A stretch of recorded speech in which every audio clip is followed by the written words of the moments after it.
సీజన్లో రెండు జట్లు మెరుగైన ప్రదర్శన చేశాయి.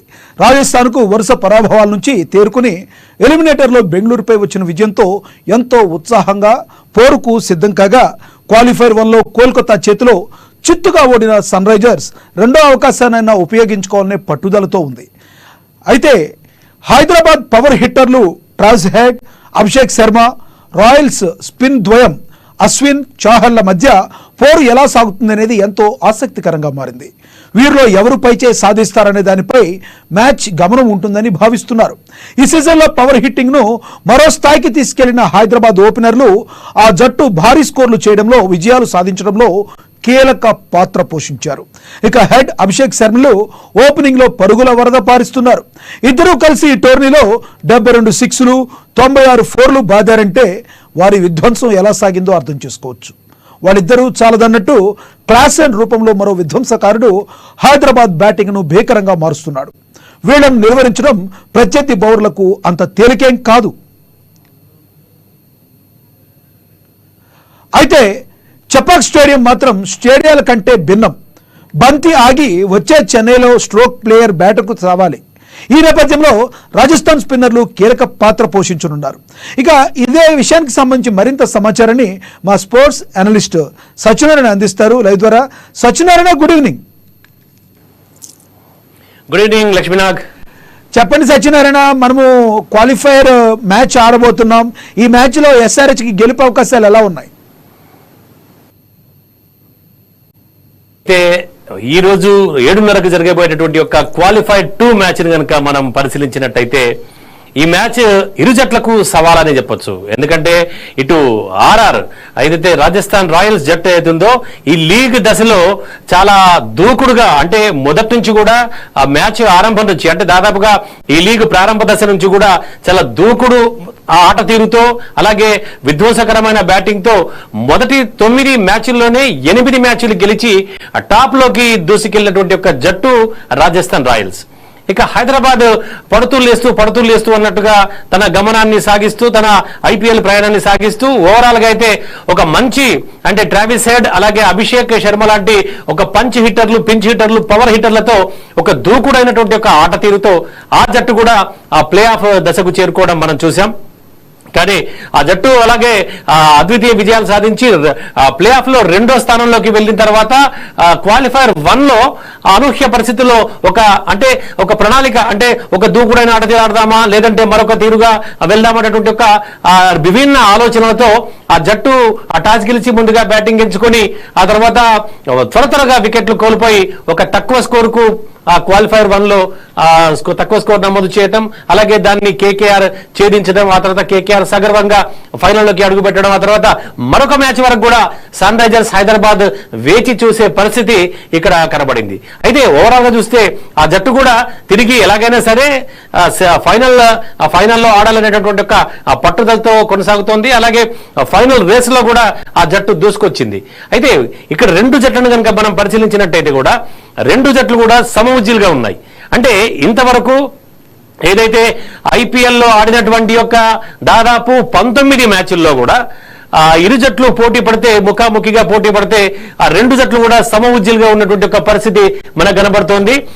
10 మ్యాచ్లు కనుక 10 మ్యాచ్లు సన్ రైజర్స్ హైదరాబాద్ గెలిస్తే 9 మ్యాచ్లు రాజస్థాన్ రాయల్స్ గెలిచినటువంటి ఒక పరిస్థితి మనం చూసాం. అయితే అంటే దాదాపుగా ఇరు జట్లు కూడా ఈ యొక్క క్వాలిఫైర్ 2కి సమఉజ్జీలుగా మనం భావించవచ్చు. అయితే ఇదొక సెమీఫైనల్ రేస్ గా మనం భావించాలి ఇప్పుడు జరగబోయేటటువంటి ఒక ఆట ఏదైతే ఉందో ఈ యొక్క క్వాలిఫైర్ 2.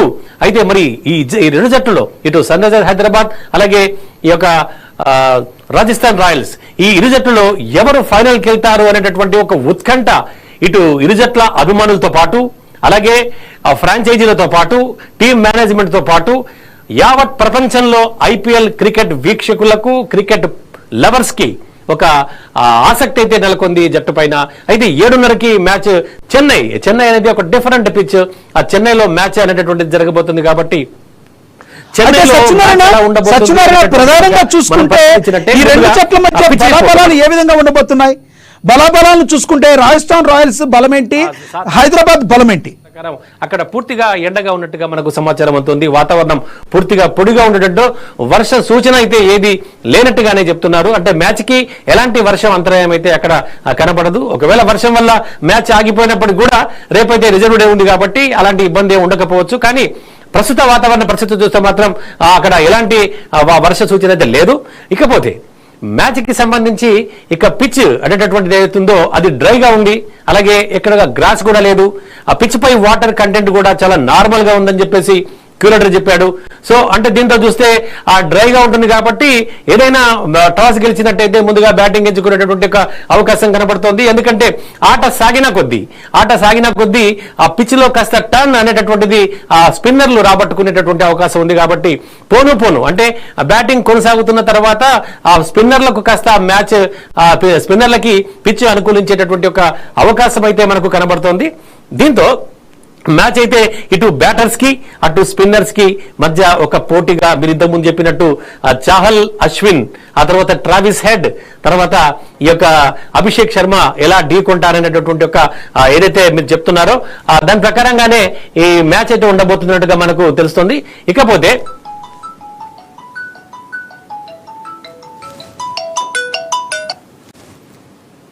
రెండిట్ల మధ్య రెండు జట్ల మధ్య బలాలు చూస్తే మనకి ఎస్ఆర్హెచ్ కి బ్యాటింగ్ బలంగా ఉన్నట్టుగా తెలుస్తుంది.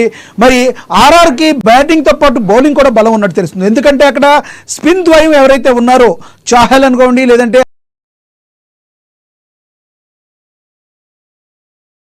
యువకుడుగా ఆడే స్వభావంలో అవుట్ అయ్యారు. కానీ ఈసారి మాత్రం ఒకరు డిఫెన్స్ మోడ్ లో ఉంటే ఇంకొకరు అటాకింగ్ మోడ్ లో వెళ్ళేటటువంటి ఒక అవకాశం అయితే మనకు కనపడుతుంది. ఈ రెండు వ్యూహాలతో అంటే డిఫరెంట్ అటాకింగ్, ఈ డిఫెన్స్ అటాకింగ్ ఈ రెండు మూడ్లతో వెళ్ళేటటువంటి సందర్భం ఉంటే ఒక వికెట్ పోయినా కూడా మరొకరు కాపాడుకుని, లేదంటే ఇద్దరు ఉన్నప్పుడు ఒక దూకుడు గాడి ఈ విధంగా స్కోర్ పూర్తిగా సెట్ చేసే అవకాశం అయితే కనబడుతుంది.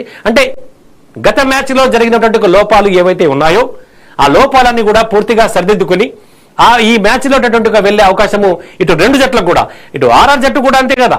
ఎందుకంటే 4 మ్యాచ్లో కూడా ఓడిపోయింది.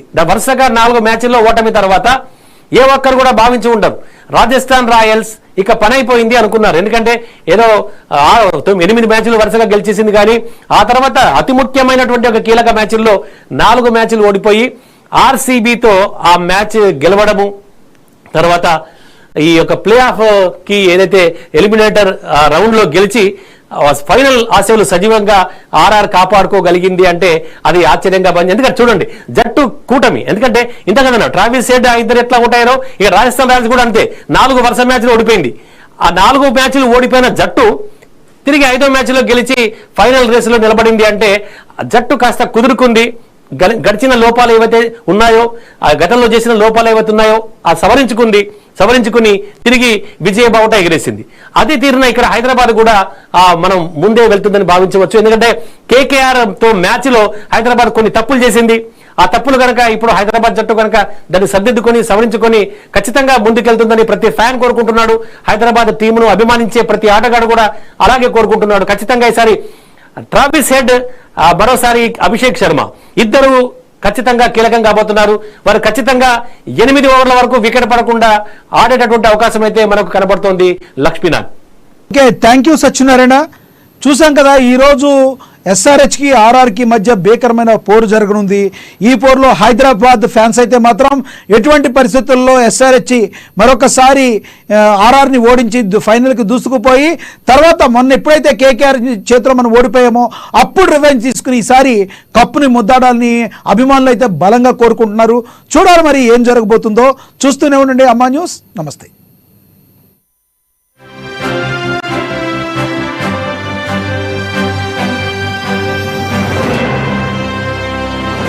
హాయ్, నేను మీ Saptagiri. All the best quick news app, దీన్ని గూగుల్ స్టోర్ లో డౌన్లోడ్ చేసుకోండి.